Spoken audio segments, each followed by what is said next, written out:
端午節就嚟到，係時候包粽啦。傳統嘅粽多數都係用鹹蛋黃同埋腩肉啦，食得多都唔係咁健康。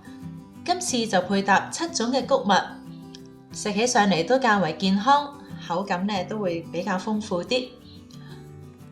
我用糯米同埋穀物嘅比例係7:3，亦都可以用6:4嘅比例啦，但係就唔建議超過呢個比例啦。首先預備7份嘅糯米，用水泡浸2至3個鐘。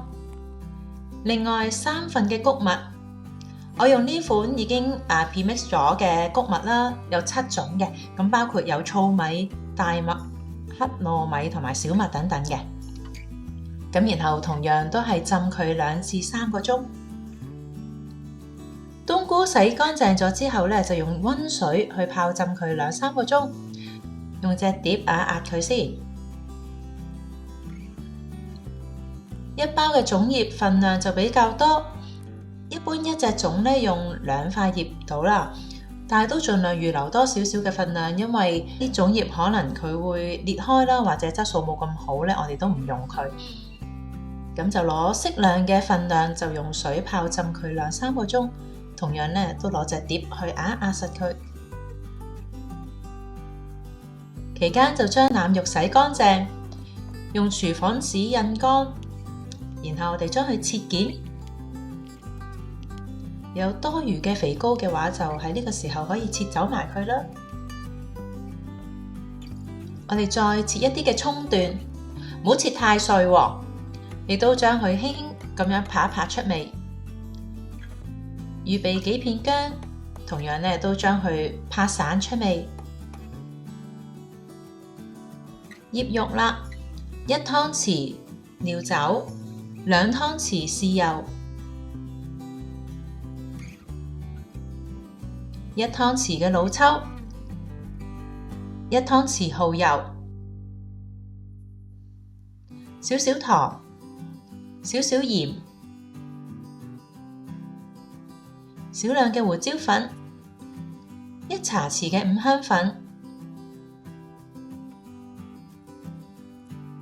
攪勻佢，再加入頭先預備咗嘅薑蔥啦，按摩下佢，等薑蔥嘅味道可以入味嘅。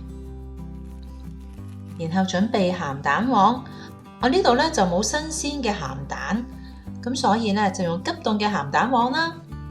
將鹹蛋切開一半，我哋就可以健康啲。一隻粽用1半嘅鹹蛋黃呢就夠啦。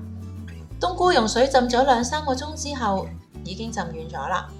我哋再用水沖洗乾淨，瀝乾水之後，我哋就切去冬菇丁，將冬菇放喺腩肉裏邊繼續一齊醃製，等冬菇能夠吸收多餘嘅醃料，冬菇就能夠入味啦。粽葉浸咗一段時間之後呢，我哋就將啲粽葉呢去煲下佢，水滾之後再煲佢10分8分鐘。同時間呢，我哋將浸好嘅糯米瀝乾水，準備將啲糯米調味啦。1茶匙嘅鹽，半湯匙嘅老抽，1湯匙嘅生抽，少量油，然後將佢攪勻。再將啲穀物呢都瀝乾啲水分，然後倒落去已經調咗味嘅糯米裏邊。哇！小米都喺個筲箕度跌晒出嚟啦！再加1茶匙嘅鹽，將糯米同埋穀物呢去攪勻。調味嘅份量可以按自己個人嘅口味去調校啦。粽葉已經煲好啦，拎出嚟先。要用水沖乾淨啲粽葉，將清潔好嘅粽葉剪去頭同埋尾。咁包嘅時候呢就會容易包啲，因為個頭比較硬啦，個尾呢就尖出嚟吊吊揈呢，咁紮嘅時候都冇咁好紮嘅。醃好嘅腩肉同埋冬菇，我哋就將佢拎走嗰啲薑片同埋葱段。包粽嘅時候呢唔會放呢啲薑葱落去嘅。所有材料都準備好啦，我哋用嚟紮粽嗰啲繩呢就放喺個碗裏邊，用嘅時候呢就唔會碌嚟碌去咁碌走咗，同埋一抽起條繩呢都會方便好多嘅。咁我哋開始包種啦。咁啊，首先要將啲種葉相睇先，要將佢哋配對一下，將差唔多大細嘅就 match 埋佢一對。咁我包嘅係比較細啲嘅種嚟嘅，唔會話好大。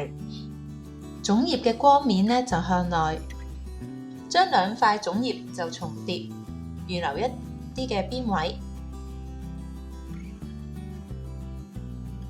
然後對接，尾部呢都接起，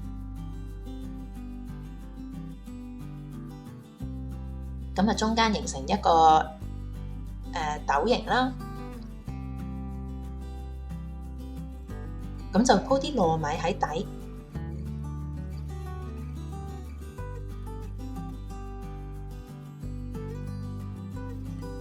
再加入腩肉、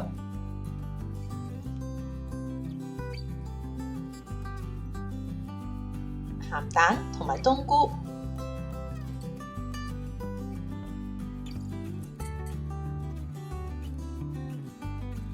再喺上面鋪一層糯米。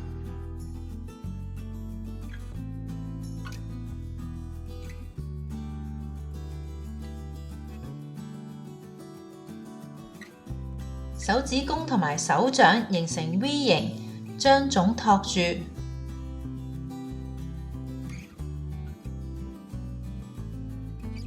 後邊啲手指就托住個底。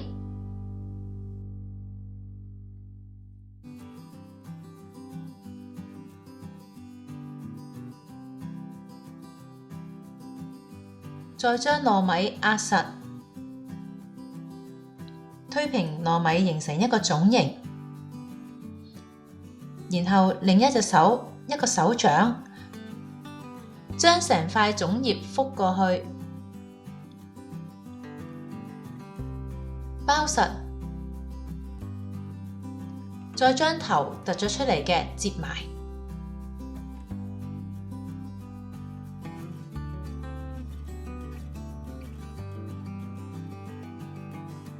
然後再用繩慢慢咁紮實隻粽，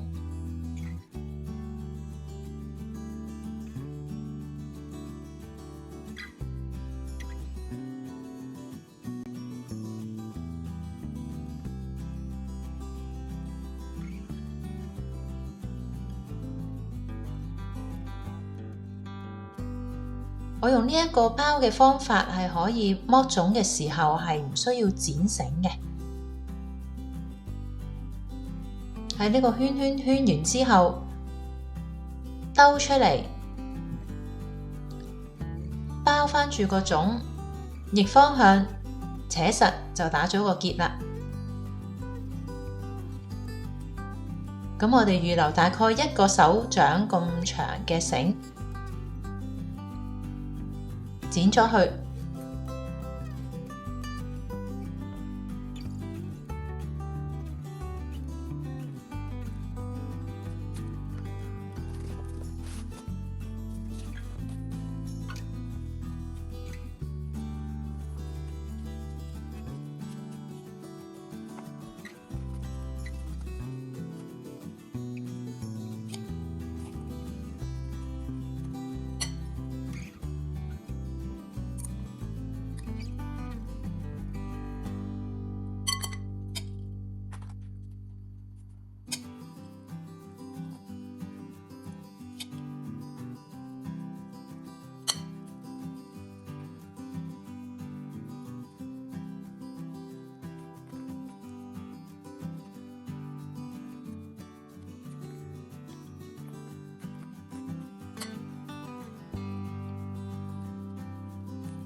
啲粽包好啦，頭先留返啲繩尾就係方便最尾嘅時候可以將啲種束埋一齊。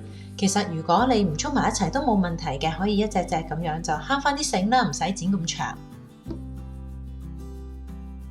我用高壓鍋去煲，將水加到最高嘅刻度，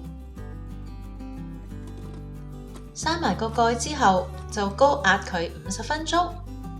如果明火煲嘅話呢，就要3個鐘頭到啦。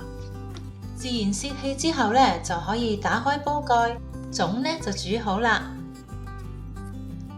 攤涼咗之後呢，就可以拆嚟食㗎啦。呢個結呢，就唔需要用鉸剪剪開嘅，只要掹開中間嗰個繩就可以慢慢拆咗佢出嚟㗎啦。